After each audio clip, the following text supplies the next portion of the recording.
closer to your doorstep. Koikimedia, Koikimedia, Koikimedia. Bringing the one closer to your doorstep. I was a little baby. I was no less a ìgbéde lárugẹ nílẹ̀ Oòduà o, àwa gangan ni bàbá. Koikimedia, Koikimedia, Koikimedia. We bring the one closer to your doorstep. They never sabi wetin we carry for her. Until they move closer before they go sabi. I said they never know wetin we carry for body. Until they move closer before they go sabi. Ọ̀kìlọ̀ lọ́jà ẹyẹ ìhun lóró lájú. Ìyẹn gbọ́dọ̀ dé gbọ́dọ̀ bí àgbo gbogbo ẹ̀jẹ̀ lẹ́nu. A ti ṣe fún ilẹ̀ bàbá wa. A ṣiṣẹ́ fún ìlú bàbá wa. Kájùmọ̀ sowọ́pọ̀ ká lè gbódùlù àga. Ọ̀dùlù ọ̀rọ̀ wa lè fi wá. Ọmọ Odùduwà ṣe kiri. Ìdílé fún ẹ̀kọ́ adúláwọ̀. Ká lè jọ jùmọ̀ gbé ilẹ̀ ìlérí. Káwa lè gba ògo ilẹ̀ wa. Ká ṣiṣẹ́ ká lè jọ gbàdé. Ká lè gbàdé adé adúláwọ̀. Àwa ni ìmọ̀lẹ̀ tí yóò tàn káàkiri. Ọmọ Odùduwà ni wá. Koikimedia, àwa là ń gbé tó lárugẹ. Ètò tó bójú owó tí wọ́n máa ní. Lásà, ẹgbẹ́ polówó ọjà wa kájé kó gbá ayé jẹ. Ètò tó bójú owó tí wọ́n máa ní. À ń gbé tó lárugẹ, à ń dásà lárugẹ. Ètò tó bójú owó tí wọ́n máa ní. Transport, ẹ máa rí lọ. Ọmọ Ìjẹ̀bú alárẹ̀ mi ló ní kí n máa ké tata. Koikimedia, ọlọ́lá gbajúmọ̀ mi o. Má bá ṣẹ̀rẹ̀ lọ. Ọmọ Yorùbá nìyẹn, ọmọ Yorùbá tata o. Àgbàdùn rẹ̀, ọmọ Ìjẹ̀bú alárẹ̀ mi. Ṣé ìlọ máa fi dìbò ọ̀tẹ̀ máa lẹ̀ o? Ẹ̀yin lọmọ níbo máa dé máa dé máa dé. Ẹ̀yin lọmọ níbo máa wọ̀ máa wọ̀ máa wọ̀. Ibo máa wọ̀ lájòjì ò gbọdọ̀ wọ̀. Àjòjì tó bá wọ̀ bẹ̀ á tẹ̀lé ní bọ́ra. Ẹ̀yin lọ máa náwó òyìnbó tó dé. Ìgbà tó yìnbó dé. Sáwà ní bàbá. Koikimedia, àwọn ní bàbá. Koikimedia, àwọn ní bàbá. Àdàsọ, àtúnpèrè gidi. Koikimedia, àwọn ní bàbá. Àwọn là ń gbé tó lárugẹ jẹ́ ká jọgbọ́ o. Koikimedia, àwọn ní bàbá. Àkúnjà fẹ́tọ̀ ilẹ̀ wa, fẹ́tọ̀ ilẹ̀ Yorùbá. Koikimedia, àwọn ní bàbá. Ọmọ Oòduà ni wá o, tọkàntọkàn. Ikú tí ó ṣe mí lédè òsì, àdìmú bàbá yọ. We bring you one closer to your doorstep. Afẹ́fẹ́ tó fẹ́ o tó kàn yòókù lára ni. Àpèrè gidi Olódùmarè ló fún wa ṣe. Gbogbo ayé ẹ̀ gbọ́, àwa ni bàbá o. Ẹ máa bọ̀ wá ẹgbẹ́ polówó ọjà yín wá. Odùduwà lágbé dání, òtítọ́ lágbé dání. Àgbẹ̀ sọ̀kalẹ̀, àgbẹ̀ sọ̀dí kìíta. Àgùntàn, àgùnbèrè gègé. Koikimedia, we bring you one closer to your doorstep. Koikimedia is around to give us the test. He's around to give us the test. Ladies and gentlemen, ẹ mú kalẹ̀ sílẹ̀. Ẹ̀tẹ́tí ẹ̀gbọ́ ètò tó gbẹ̀rù gbogbo. Ladies and gentlemen. Ẹ mú kalẹ̀ sílẹ̀. Ẹ̀tẹ́tí ẹ̀gbọ́ ètò tó gbẹ̀rù gbogbo. Koikimedia is around. The weather is still bright. It's just 5 minutes past 8 p.m. Mo kí gbogbo wa pé àtúkàbọ̀ sórí ìkànnì wa Koikimedia, bringing the world closer to your doorstep.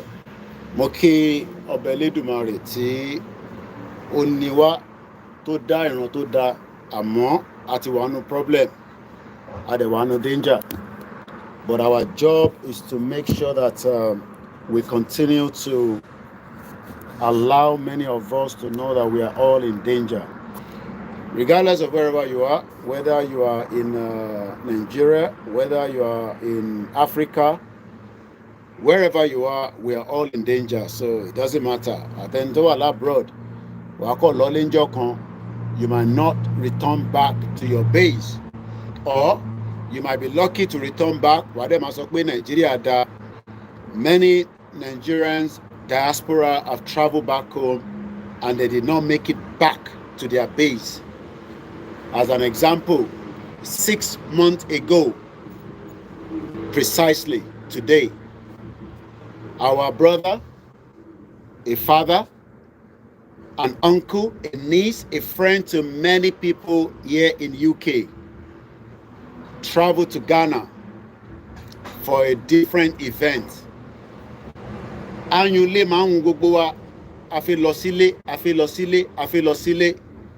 but ilé yẹn fúnra rẹ̀ ó ní a lot of obstacles.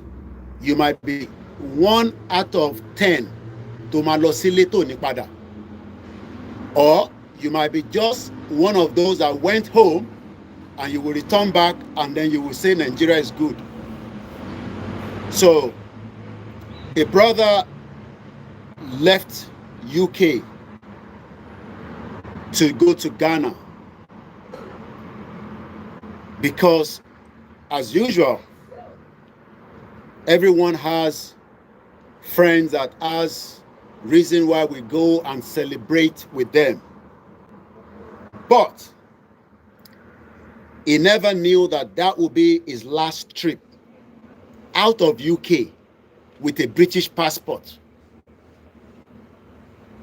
So sometimes you would then ask, Awata Tetipe, 24 years, 15 years to get a stay, 15 years, láti máa jà pẹ̀lú home office, ẹ fún wa níwèé, wà wá gbàwé ọ̀hún tán, wà wá ní jẹ́ n sáré lọ sí Africa, kí n kàn sáré lọ kí n padà dé, and you are likely not to return back.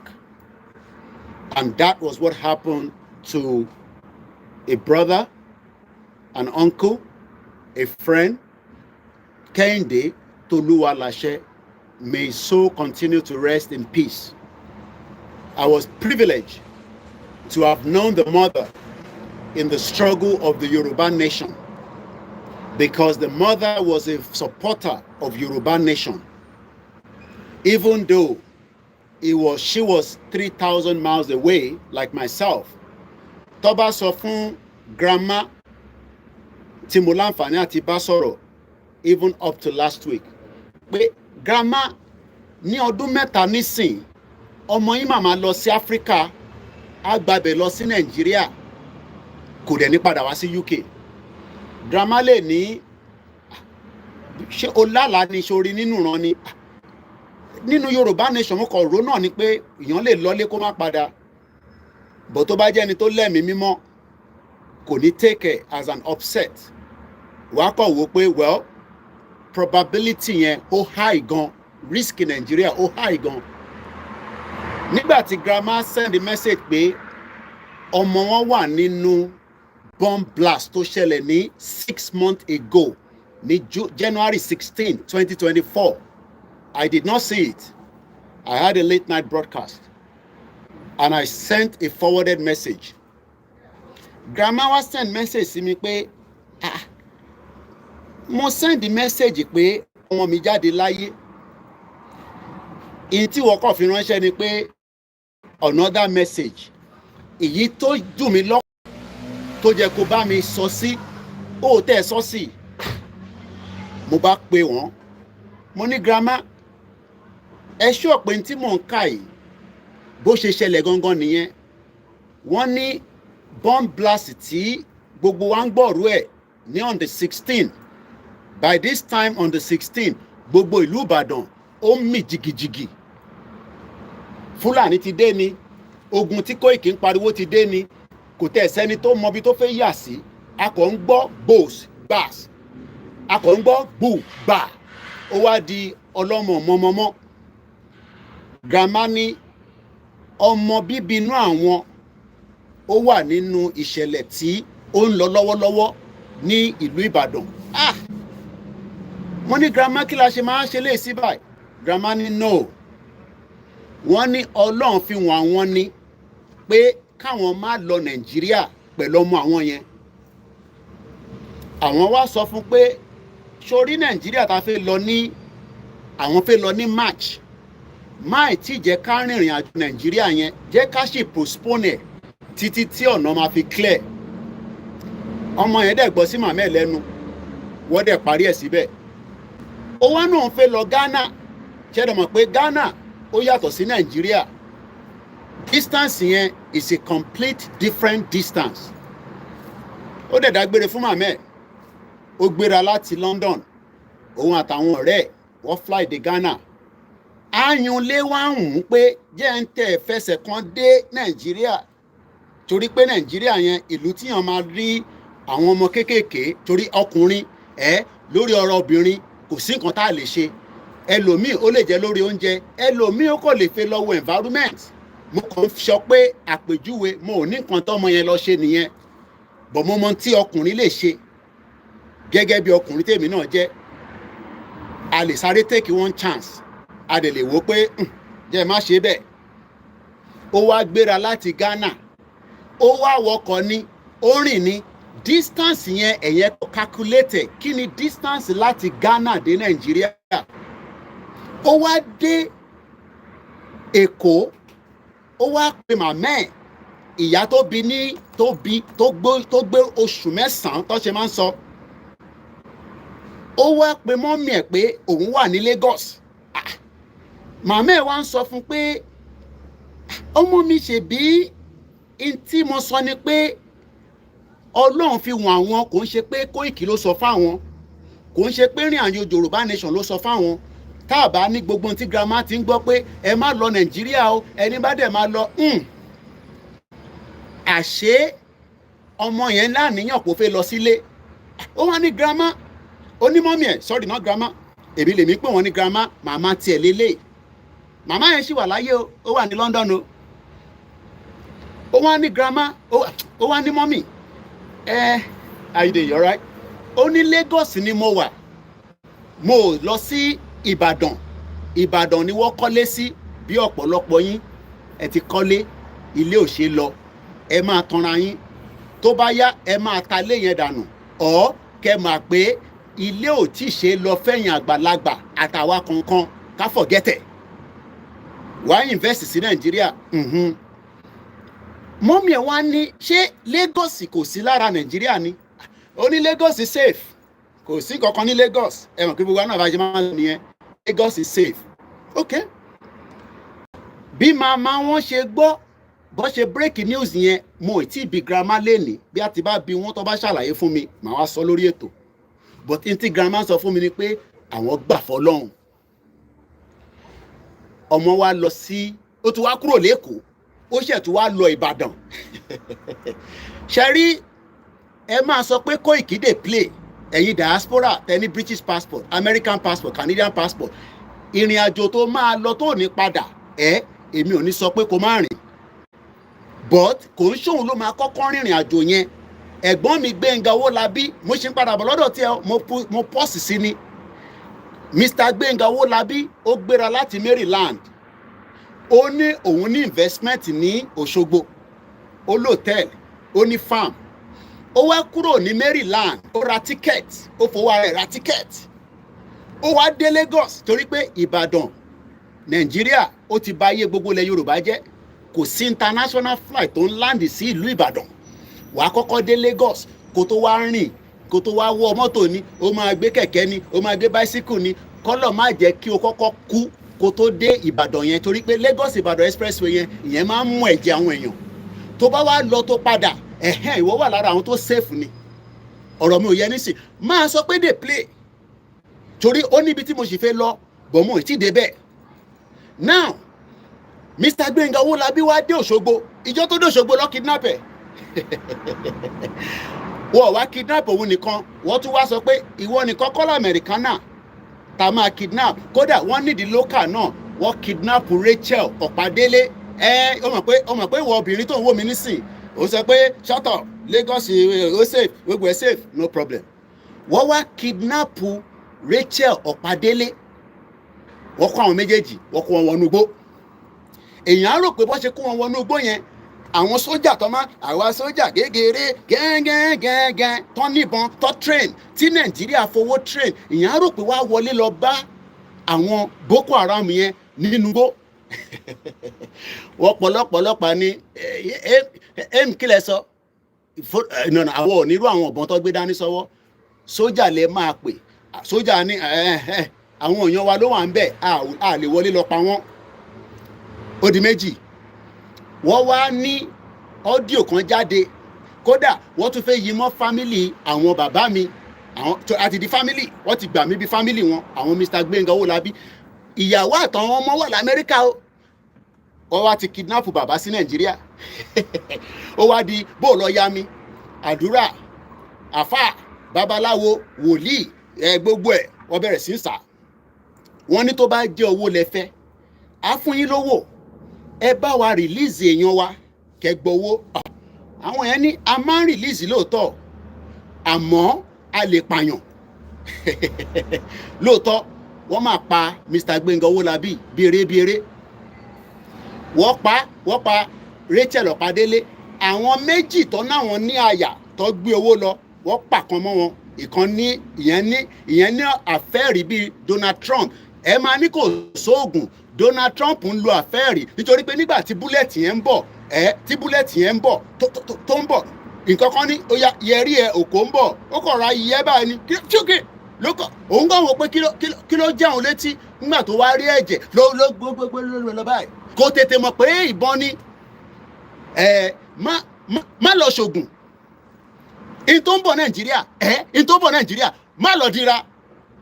má lọ dira dáadáa kò jẹ́ kí nǹkan kó bẹ̀ wàá mọ̀ pé in tó ń bọ̀ Nàìjíríà ó kọjá bẹ́ẹ̀ àwọn Nigerians náà wọ́n bínú tọ́ àwọn máa jáde kò sí bá baálé ẹni tó máa sọ pé káwọn máa jáde àwọn kan nìyẹn àwọn Yorùbá yẹn máa jáde kíyàn kankan máa sọ pé kẹ́ni kankan máa jáde anybody tó bá fẹ́ jáde kó jáde Nàìjíríà gbọ́dọ̀ wọlé ni ìjọ tá bá rí ibi níbi wọlé ìjọ tá bá rí ibi níbi gbọ́dọ̀ wọlé òun lọ́rọ̀ Nàìjíríà torí pé gbogbo wa kọ́ ni Ọlọ́run so papọ̀ àsìkò tọ́lọ́run náà máa tú nǹkan kan ló máa gbà tú ẹ jẹ́ padà sọ́dọ̀ brother mi kọ́lọ̀ fọ́run kẹ Gbenga àbí Kẹ́hìndé owó tolúwa láṣẹ ó wá dé Ìbàdàn ó wá tún pè yẹ pé mọ́mì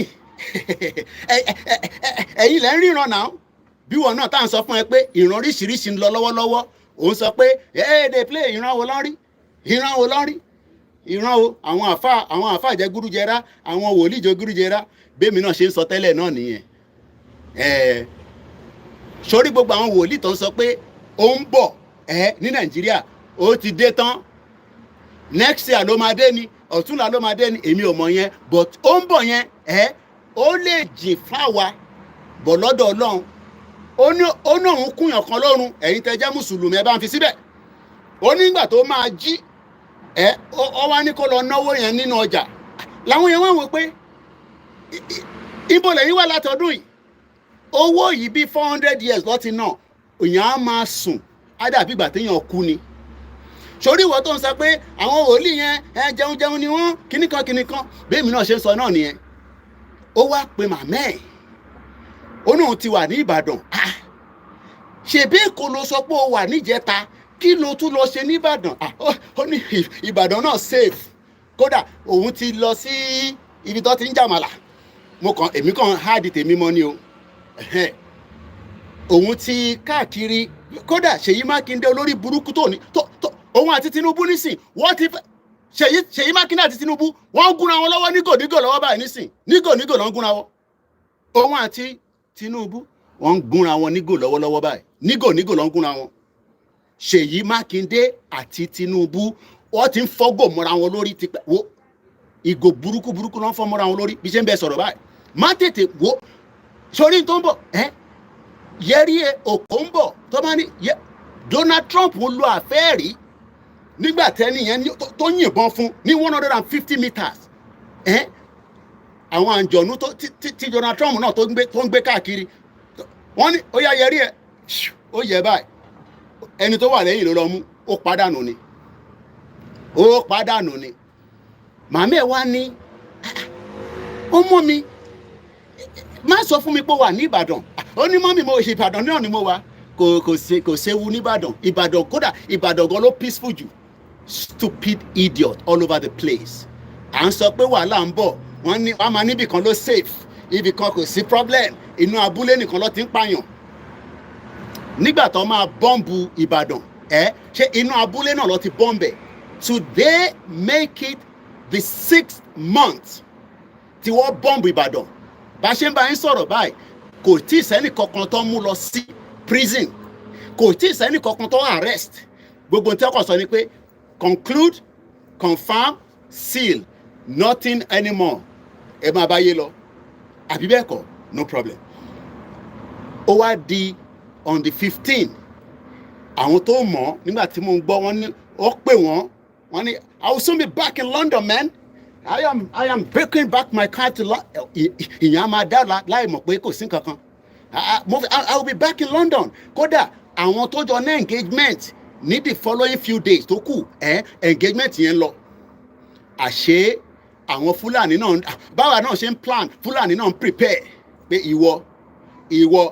ìwọ ìbíbà ló máa tán sí kábíyèsí Elédùmarè o kábíyèsí Elédùmarè kéèyàn fi British passport yẹ pé ẹlòmíì 30 years ni bàbá kan ní sọ náà ti pé 50 years ní UK gbogbo alárí Ghana ó ní student lòun bá dé ìlú yìí wọ́n wá ní kò ní right láti wà nílùú yìí ó yẹ kó ti gba passport British passport lọ́mọ yẹn gbé travel bọ́ọ̀dì ẹ̀ lọ gbé padà wá sí UK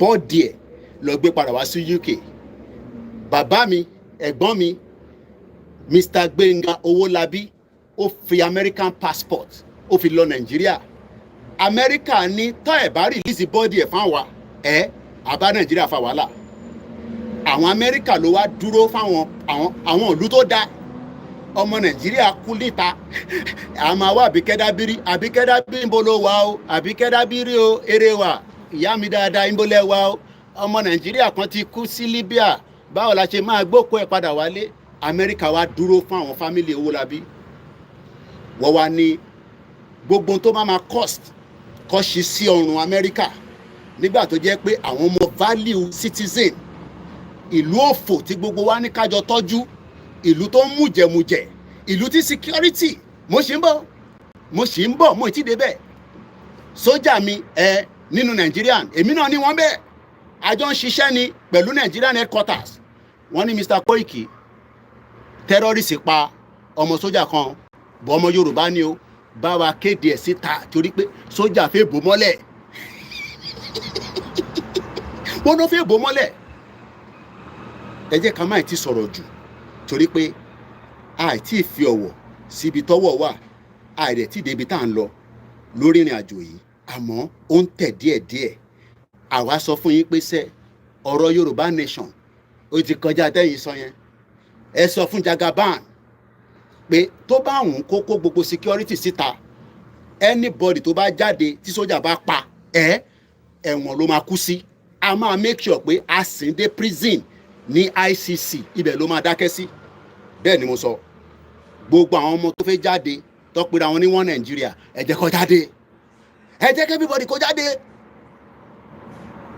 àmọ́ ìwọ tó bá rò pé ìwọ náà máa jáde pẹ̀lú wọn lọ dira lọ ṣògùn dáadáa oògùn tó má dẹ̀ bọ́bìnrin sùn má lọ ṣe jigijigi kankan mọ́ tásìkò yẹn bá ti ń tó jẹ́ kó refresh lára ẹ tó bá mọ̀ pé ò láyà jókòó sínú ilé ẹ̀ máa wò lórí Koikimedia. Àṣẹ̀mbọ̀ àti ìdè ni ẹja àkọ́kọ́ lọ play anthem wa.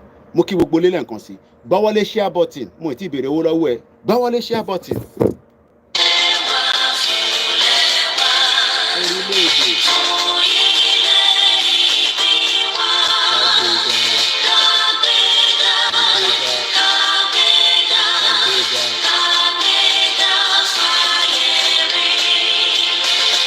Yes. Not yet.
Gbáwọlé share button.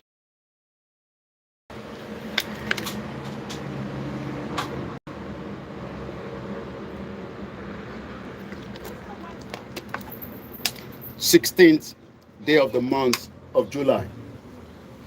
This time, 6 months ago, across the whole part of Southwest, cries of human beings around the world came out again, just like the NSAS. But this time around, it was not a protest. This time around, it was not the Yorubas or the Igbos, the Hausas or the Nigerians that were demanding for NSAS. Something took off in Ibadan. And we can only pray for the souls of those that departed on that fateful day. It was known as one of the most very painful days, knowing fully well that we gave the bastard, idiot, Olori Buruku Mashamfani, the governor of Oyo State, all the intelligence ahead of these bomb blasts, that Southwest was in danger, but mostly Ibadan was in danger. He had that information. That information was given to him. But rather than act on that information 6 months ago, they ignored it, they neglected it, maybe because we, the campaigners of Yoruba Nation under Professor Adebanji Akitoye, and likewise Dr. Chief Sunday Adeyemo Igboho, and all the Yorubas, Seyi Makinde, just like all the Southwest governor, doesn't think that whatever we are telling them from the security perspective is something that they should act on as quickly as possible. Some of them are acting on it, but he decided to allow things to flow. Then, this day, 6 months ago, January precisely, on the 16th, cry and evil came into the southwest of Yoruba land in Ibadan. What do we know? And what can we recollect from some of the things that happened on that fateful day? I can tell you that the world started getting signal that there was a terrorist attack in Yoruba land. The governor tried to play it down, that it was just an ordinary blast. But the crater indicated that this was not just an ordinary blast. This was a terrorist attack, just like a terrorist attack in New York and a terrorist attack in London and so many other countries that have been prone to terrorist attack. rather than the governor coming out and be a man and telling us that we have been attacked, but they are putting all the mechanism to protect the people living in Ibadan and Oyo State as a whole. He decided that he would play down because he is also a Fulani stooge. And we are monitoring that because we know now that the next king that will be the Alaafin of Oyo, they have started paying bribes to bring a Fulani stooge into that throne. That I will come back to that. Good night, sweet dreams. Love you. I love you very so much. So, eventually, all what we told Seyi Makinde, the executive governor, and some of his crazy cabinet and the deputy, they're all born bastard. They decided that they're not going to act on it. And that literally meant that people died. One of them was the brother that I've been talking about called Mr. Kende Toluwalashe. Mr. Kende Toluwalashe traveled out of UK to Ghana for a different event. His mother warned him that she saw from a dream, a message came to her that both herself and the son should not embark to any trip, that he was in Lagos. The mother was shocked. Just like many of you that traveled out of wherever you are, and you always come out and say that everything is working, Nigeria is safe. There's nothing wrong in Nigeria. But there was something wrong in Nigeria on the 6 months ago in Ibadan, when Ibadan was hit with a bomb blast. And we saw the lies that they cooked to deceive innocent people, that there was nothing to be scared of and nothing to be worried about. That I am the crazy one outside the country that wants to bring the war into Nigeria. We now know that the war is already inside Nigeria, and that war was unleashed in Ibadan as part of their testing ground. That is just a tester. The next one will be bigger, massive, but we will give them the warning because we are also monitoring as many of the movement under the leadership of Professor Adebanji Akintoye and under the main generalismo of Yoruba land, Dr. Chief Sunday Igboho, that also has all the security network that continue to monitor the Southwest. So any of their movement from Niger, because they are moving, we are all in danger as I speak to you right now. Continue to say that, Koiki, shut up. That is exactly what you said, until Ibadan was bombed, B-O-M-B, on the 16th day of the month of January this year, not last year. 6 months down the line, the bomb bastard governor have not taken anybody to court for persecution. Investigation is finished and they close the case. That means that we will all have to wait until when we have an independent Yoruba country and we will reopen that case. Just like Iskilu was taken out on an invasion under the nose of your stupid governor, Seyi Makinde, that right now, according to the intelligence on my desk, Seyi Makinde is saying to Tinubu, we bastard in it, for going out to revive the local government autonomy. This is the current situation between Seyi Makinde and President Bola Tinubu, but I'll come back to that later. I want to get the air of the 6-month attack of what happened.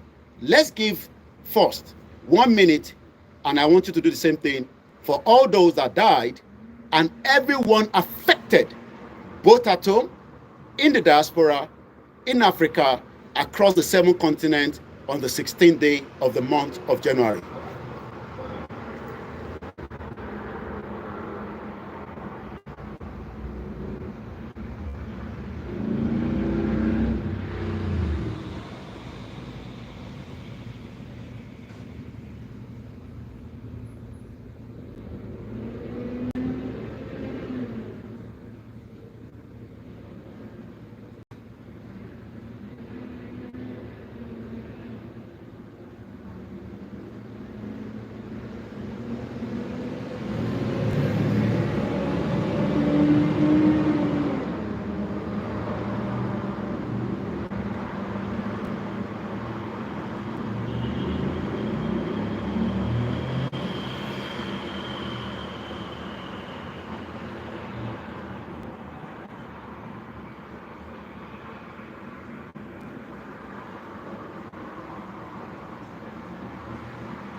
and may their soul continue to rest in peace. On the 16th, when the news started filtering out, we knew automatically that Ibadan has been targeted, just as we have said before that attack. But like usual, the governor and their media tried to play down, but they couldn't play down because by that time, the news wired known as routers, AFP, have already picked on the news because they can give a current situation with their satellite of what is happening in Nigeria in that geographical location. This is how BBC told us at that time as BBC, the one that you all trusted more than Koikimedia. I think you can where's the black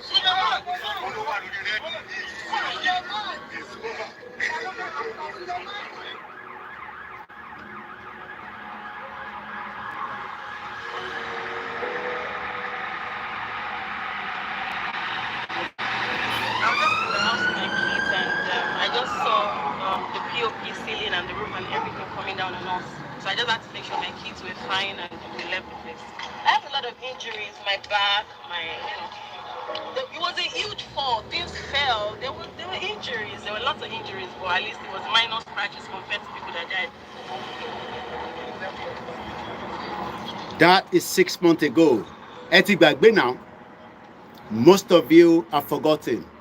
Well, if you haven't watched it before, you can just Google it. This is just to say to you, don't come and give it the impression as if, hey, bring it close to the camera. I don't have to bring it close to the camera. I can feel part of experimenting. Some of you, when you come on the program, you don't even have to hear what they are saying because go there and ask if anything has changed since 6 months ago. Now, that was the bomb explosive. This individual was living among us. He had a wife, not one, from what we heard. He had more than 5 wives, children, all living in a very suburb area that Yoruba people cannot live. When I look at the whole geographical of that area, some of you will never live in such area until you die, because it is not meant for people like you.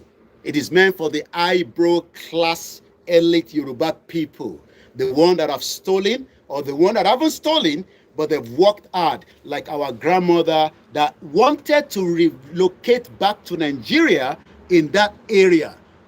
But as God would have it, she has not relocated yet.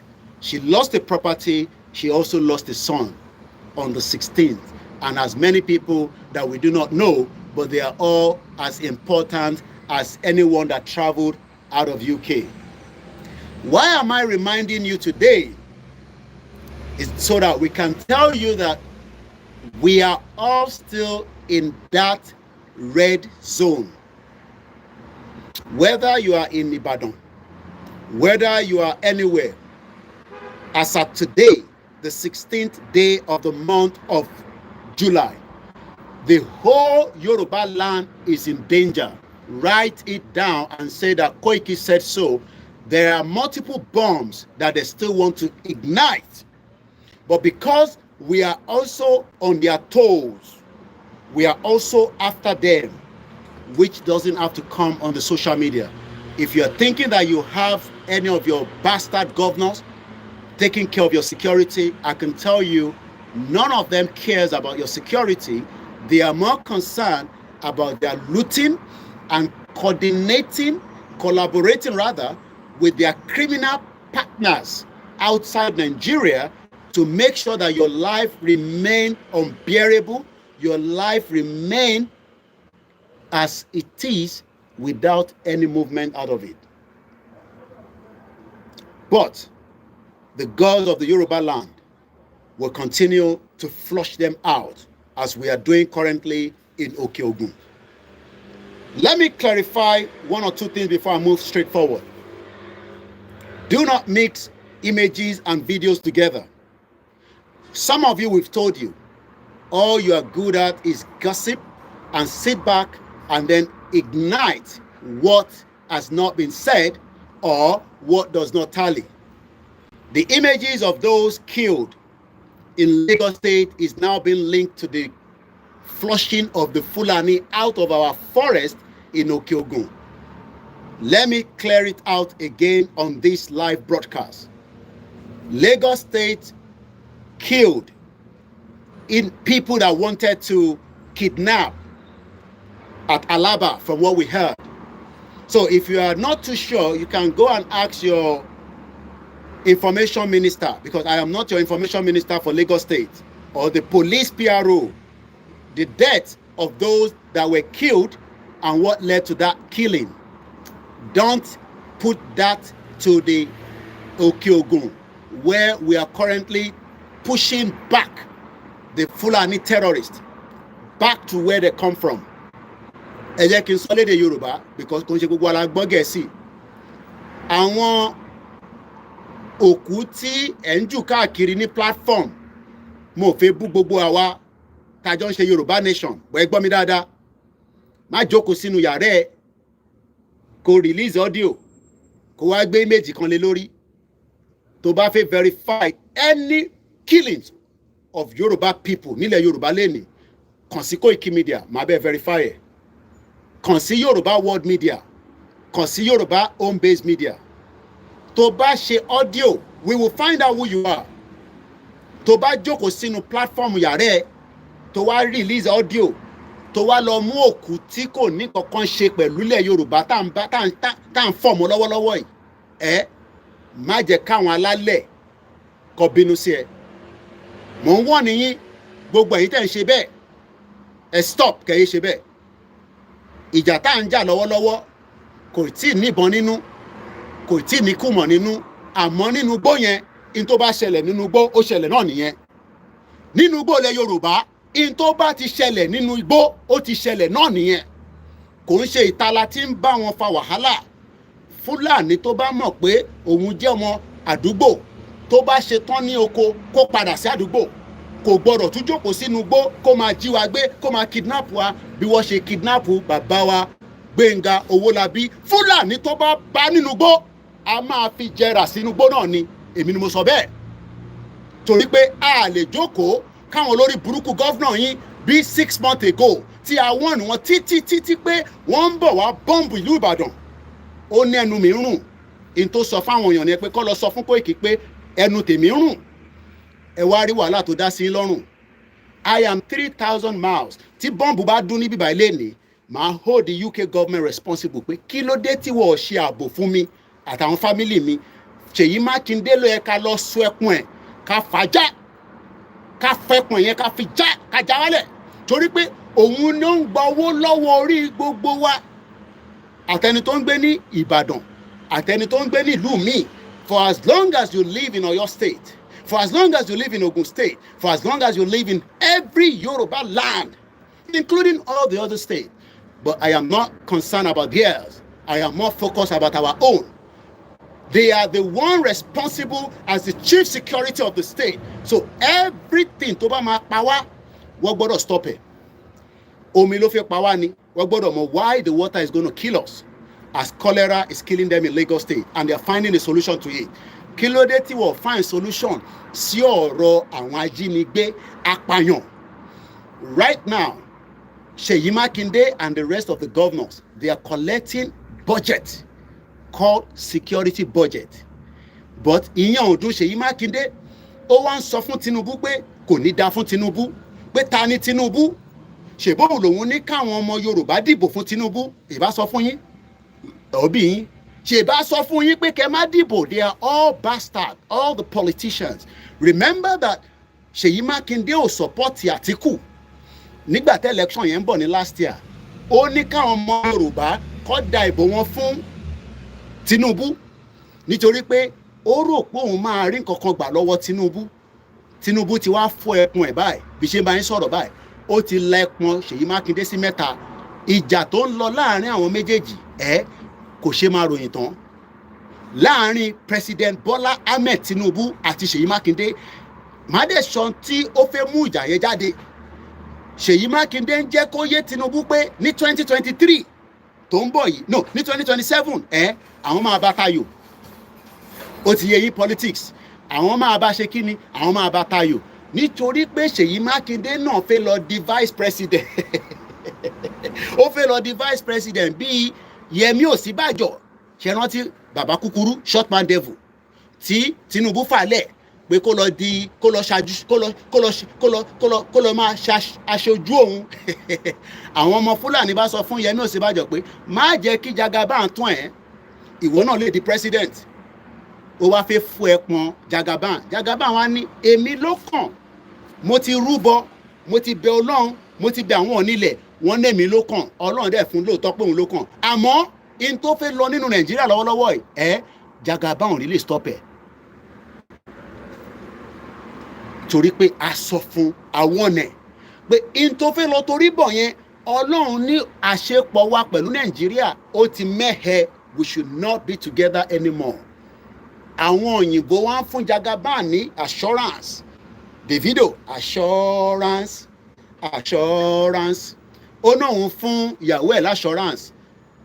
Tinubu rò pé assurance yẹn òun máa fi fíksì ilẹ̀ Yorùbá díẹ̀. Ẹ bá mi sọ fún Tinubu, mo bẹ̀ ni, gbogbo nǹkan ń pè ní nǹkan ogun Nàìjíríà kò gbọdọ̀ wà ní north mọ́ lọ́wọ́lọ́wọ́ yìí. The military are planning something heavy for Tinubu.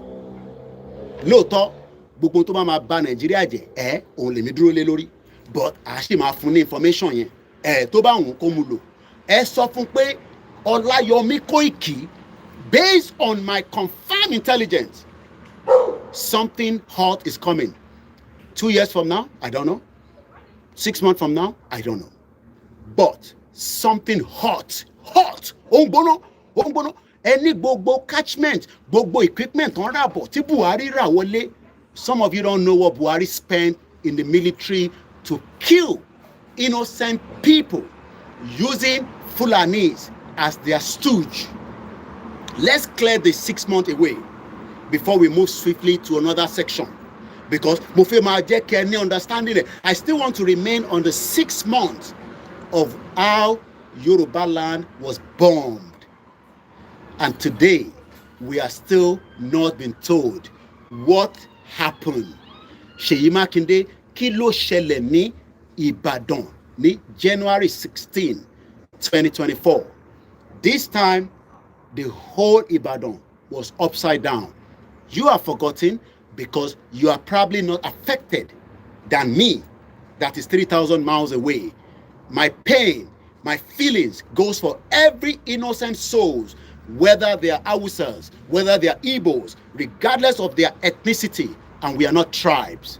It was the British that forced this madness on us, and the God of Yoruba land will dissolve it by fire, by force, whether they like it or not.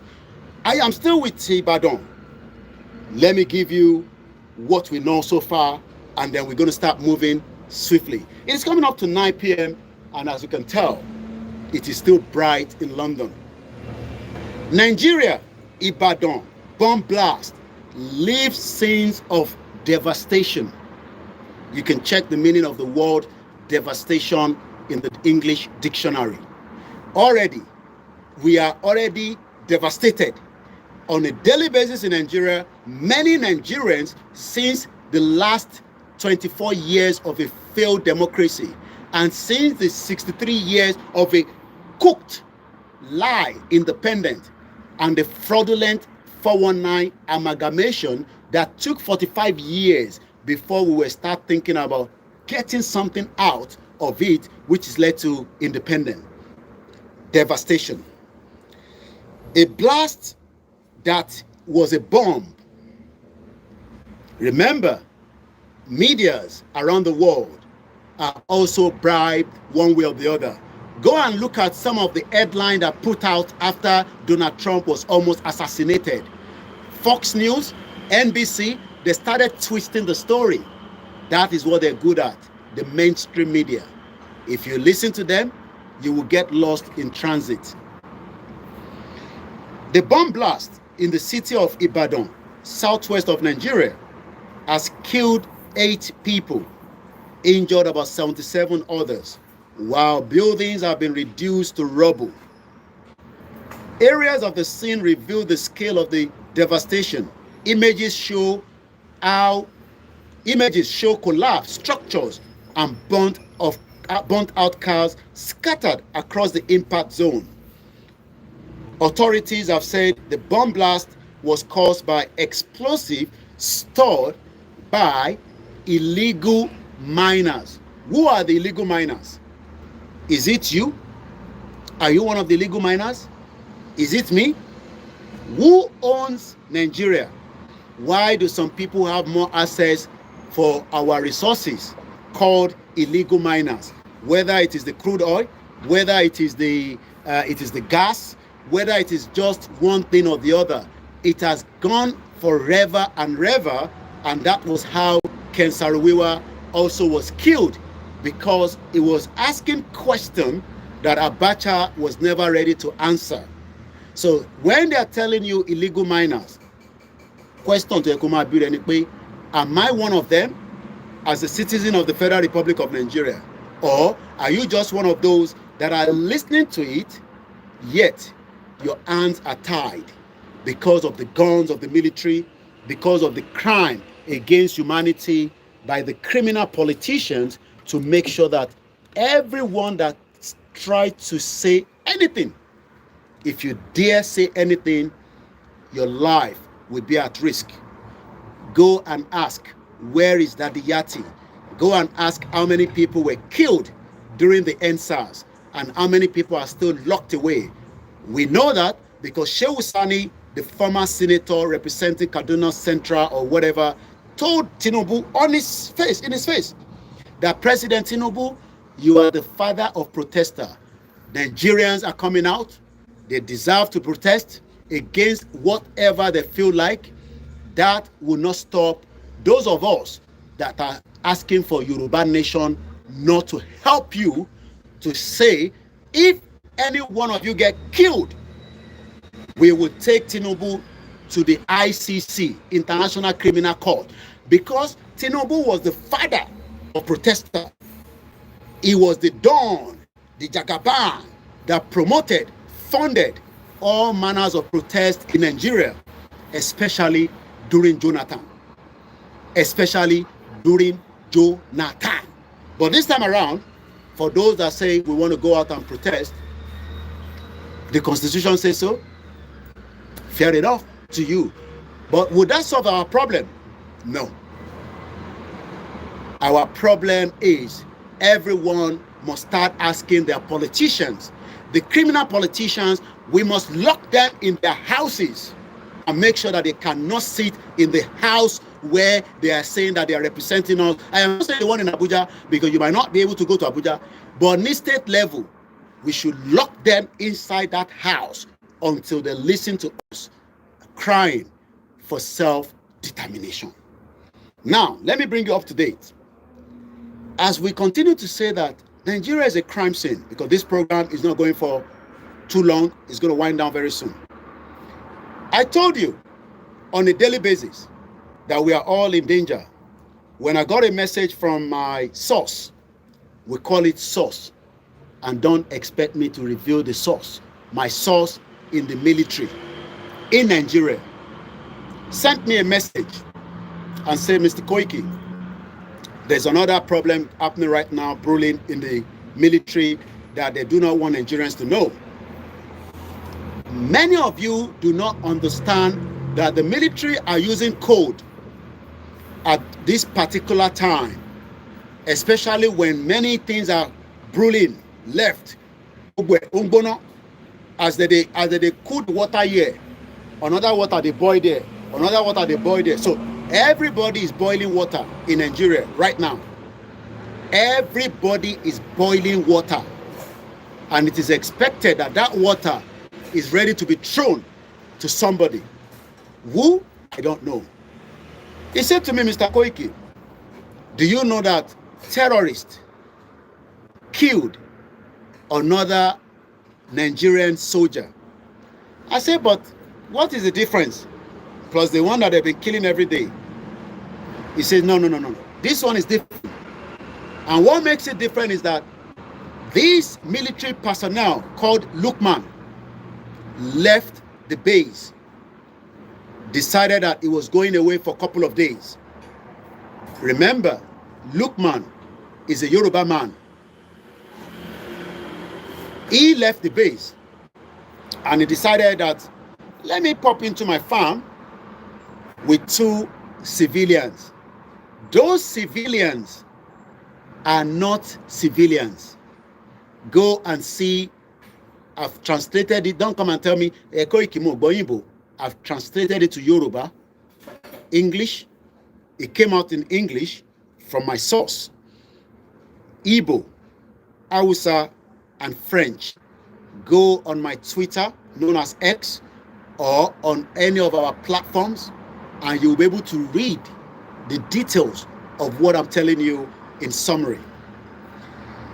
The military, Lagbaja, the chief of, is now saying that those 2 civilians that went with this Yoruba man to the farm, they are not ordinary civilians. They are the sleeper cells that I've told you so many times. Kilongpe is sleeper cells. Sleeper cells are people that live within the community. They give birth.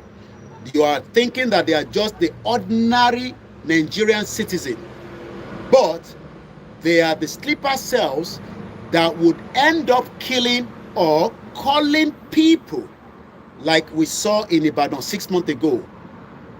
The attack in Ibadan was not meant for you, the ordinary people.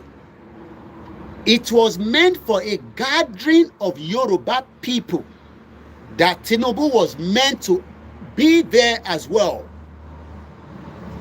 President Bola Tinubu was meant to be attending a birthday party very close to that proximity of the bomb blast. But the last minute, whether there was a message, that event ended up to be taken to Lagos. And it was too late. If you have watched movie before, there's what they call countdown. The moment you set a timer to a bomb, it goes into countdown.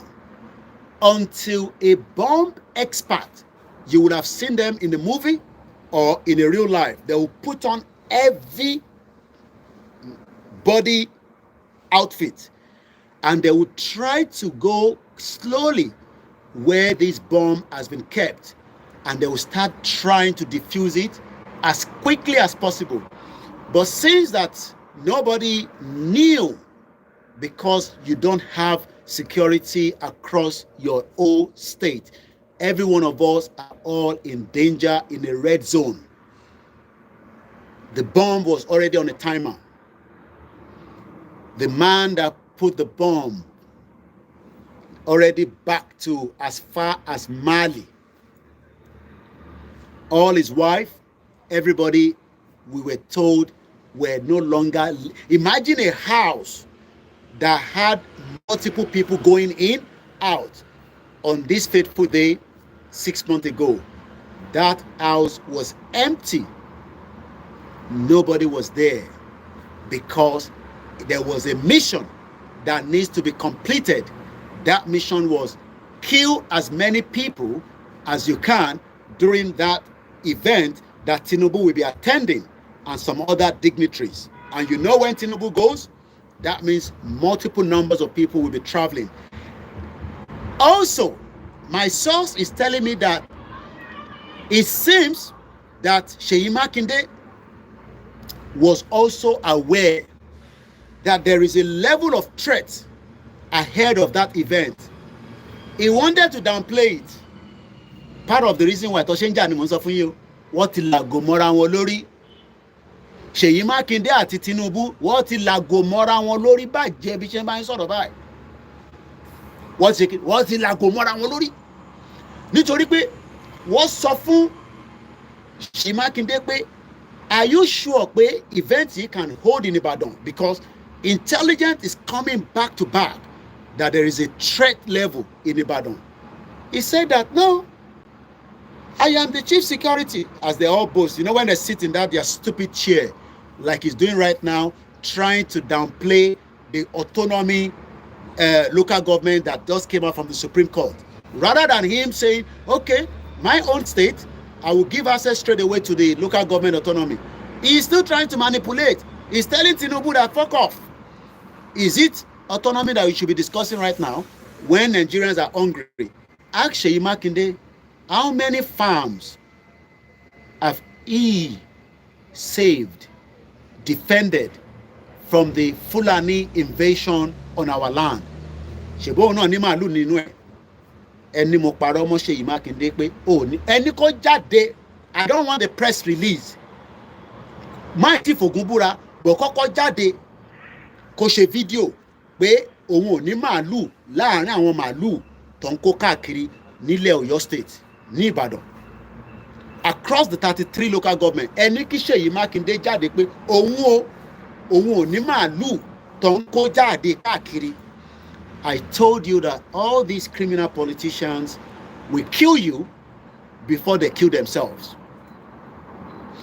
After the bomb blast, Tinubu wanted to come himself to Ibadan.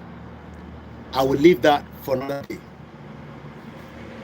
But right now, we will continue to say to Yoruba people, especially those of you against Dr. Chief Sunday Igboho, to be very careful. Very, very careful. Right now, he is still the only one out of many millions of Yoruba people that are heavy, that are ready, that are more powerful than Igboho. I'm talking about millions of Yoruba people who are nílé tó gbóná ju Igboho lọ.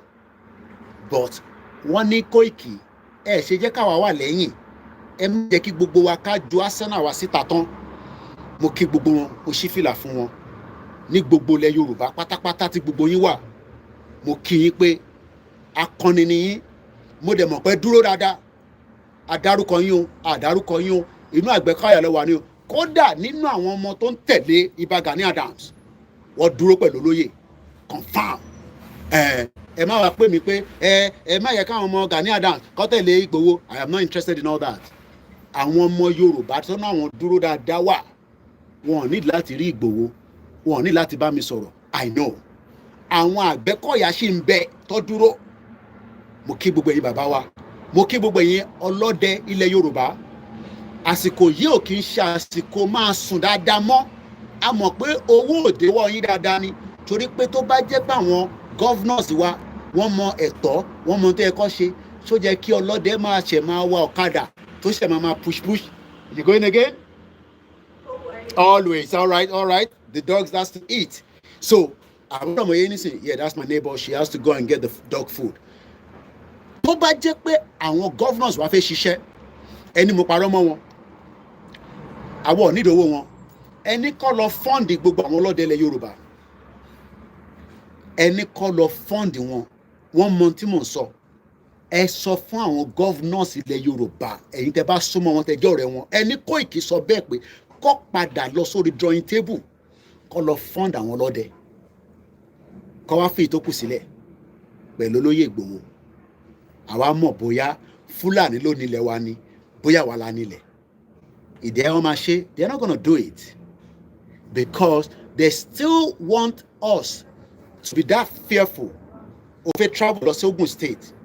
Yàtọ̀ sí pé Ogun State is a ritual state right now. Wàá tún máa ronú pé tó bá gbọ́ ògèrè àbí tí bá lọ gbàbẹ̀ yẹn ṣé wọn ní yìnbọn níta. Just like I was showing you on the A1 motorway this afternoon. The video is on my timeline. That if people drive on that road, imagine Fulani coming out, it stopped all the production and it stopped everything. We are not here to scare anybody. I am not here to put your life as in danger as it is already. But one ní in tí yàn bá ti wà aware and conscious about. For those of us that might be asking, Koiki, kí la bá lè ṣe báyìí? There's what I called something in UK that I want us to take home as a takeout this evening. see it, say it, sorted. The last part, they might not want to sort it out.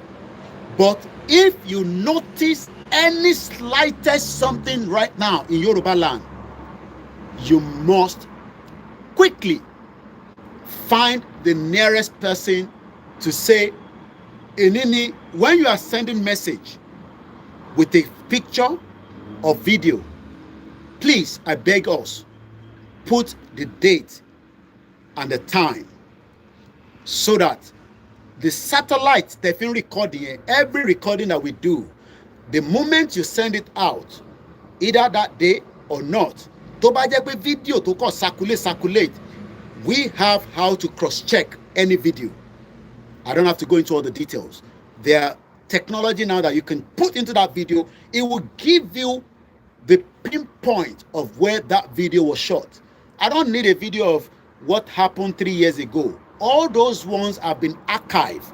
Ito Ekolosoda international community has gone there. But right now, be vigilant. Don't trust anybody. One lórúkọ Yorùbá, one lórúkọ Igbo, one then lórúkọ ara wọn. Ìṣẹ̀lẹ̀ tó ṣẹlẹ̀ to complete this broadcast of that Yoruba man that was murdered.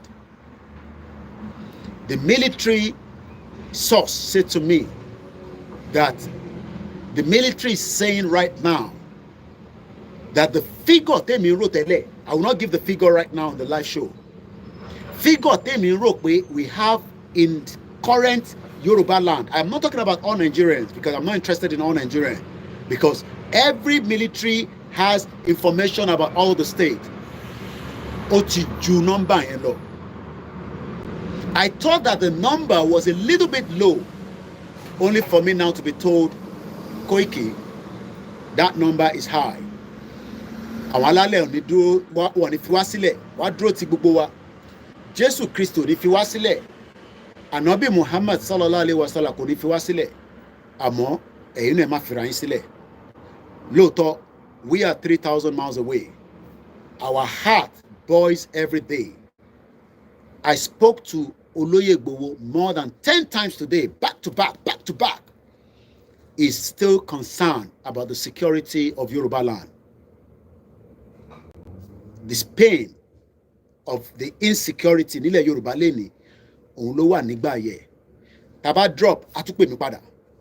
Over 10 times, gbogbo ta dẹ̀ sọ lẹ́ni was based on the security of Yoruba land. Mo kí gbogbo àwọn bàbá wa tó ń ṣiṣẹ́ nílé. Mo kí gbogbo ẹ̀yin tẹ́ ń ṣiṣẹ́ ní gbogbo ibi tẹ́ bá wà. Ẹ má wá gbàgbé. Ẹ má jẹ́ kí olórí burúkú Wálé Àlè tí kò ní kú síbi táṣọ ẹ̀ wà lálẹ́ yìí. Wọ́n náà ṣe program fún mi. Mo ní láti fún ẹ lésì púpọ̀. But UK lájọ wà. Tó bá bíbà bẹ́ẹ̀ da àti yẹ́ ẹ ṣèbó ní ẹ ti gba Yorùbá country. Ìwọ lọ́lé. Èmi lè confirm pé àìtí gba Yorùbá country. But láìpẹ́ láì jìnà, èmi máa dé Nàìjíríà. Bẹ́ẹ̀ ni mo sọ fún ẹ. Dánwò ló bì yọ̀kẹ́rẹ́ ra ticket. Kó sọ fún mi pé òun lọ sẹ́kọ̀ọ́. Màá mọ̀ pé o ti gba country. Ẹ̀yin tó bá sọ fún pé o ti gba country orí ń ta gbogbo wọn. Wọ́n kàn fi yín gbá game. Kò sí nǹkan kan tó ń pè ní Yorùbá nation country. Èmi Koiki ni mo sọ bẹ́ẹ̀. Tí gba country. We are working towards achieving a country. But it will be painful. It will be difficult. It will be hard. Negotiation máa wà níbẹ̀. But èmi ò ní sí níbi tó bá ti negotiate. Tó máa tún tàràn wa. I will come out and speak out straight away. Ní ṣe bí àwọn Afẹ́nifẹ́re tí wọ́n náà wọ́n ń ṣe restructure, àwọn ń ṣe regionalism, tó fi gbogbo wa ta ayò àti kàlòkàlò. That is what they've done for 45 years. Tọ́nà ti ń béèrè fún regionalism àti tó ń pè ní restructure. Ntí bàbá Adébánjọ sọ fún mi, wọ́n ní Koiki ìwọ náà ti dánmọ́ àgbà gbé sínú kùn. Màá fi sílẹ̀ bẹ́ẹ̀. Ntí bàbá wa ẹ wojú mi dáadáa. Ikú bàbá yèyè in tó sọ fún mi pẹ̀lú gbogbo àwọn gbogbo wọn pátápátá abẹ́ẹ̀kùn ló wà adé ìtókù. Mo níṣẹ́ ẹ jẹ́ ká dé ibi tá à ń lọ ká tó máa sọ pé a fẹ́ declassify. Amẹ́ríkà náà wọ́n dí àwọn information kan mọ́lẹ̀ tó mú síta àbí bẹ́ẹ̀ kọ́ ẹ jẹ́ ká filẹ̀ bẹ́ẹ̀. Máa sọ pé regionalism ló máa work. Wọ́n fi ń ṣe kí ni? iṣẹ́ wa fúnlẹ̀ wa forílẹ̀ ibi wa kàgbéga kàgbéga kàgbéga falẹ̀rí ìgbàgbọ́ wa ni pé bá ti bẹ̀rù làbọ̀ mọ́ ká ṣiṣẹ́ ká ṣiṣẹ́ ká ṣiṣẹ́ ká jọlá ìṣọ̀kan àtòmìnira ní kẹjẹ ká máa lépa ìtẹ̀síwájú fọbọ ire àtòhun tó dára ọmọ Oòduà dìde bọ̀ sípò ẹ̀tọ́ rẹ ìwọ ni ìmọ́lẹ̀ ògo adúláwọ̀. Mo kó gbogbo yín papọ̀ mo dúró pẹ̀lú yín tán àtẹni tó wà labroad àtẹni tó wà nílé mo ní èmi ni last man standing lórí ìrìnàjò yìí a máa ta tán ni mo wá fi tẹlẹ́dùmarè mo fi bẹ ọba Elédùmarè pé gbogbo ariwo tá à ń pa kó má jẹ́ kó pẹ́ mọ́ kó ṣínà tí ọ̀rọ̀ Yorùbá máa fi jáde tó bá jẹ́ pé protest náà ni ló ń bọ̀ ẹ jáde ẹ̀yin tẹ́ bá fẹ́ jáde but mo sọ fún yín pé tásìkò bá tó olóyè àfọhùn sílẹ̀ látọ̀dọ̀ mi táwa ọmọ Yorùbá nation máa jáde síta kò dẹ̀ sí bá ńlá ẹni tó lè stop ẹ̀ for now ẹ jẹ́ ká máa fàdúrà tì ká máa ṣàwẹ́rẹ́nẹ́sì wa lọ it is a non-violent protest but tó bá dójú ẹ̀ fùrọ̀ máa là tó bá fẹ́ lọ ṣe kíni tó bá fẹ́ lọ yàgbẹ́ orun ayọ̀ la máa sùn. Special greetings to my wives, to my mom, to my family and to everyone that have stood in this movement. Gbogbo àwọn tó ti kú pátápátá k'Ọlọ́run kó foríjì wọn kó fọ̀run kẹ́ wọn. Mo kí gbogbo ẹ̀yin àgbàlagbà mo kí ayé tó ń gbọ́ wa níbi tó ti ń gbọ́ wa ẹ tú wa lẹ̀ ẹ jẹ́ ká máa lọ. Good night.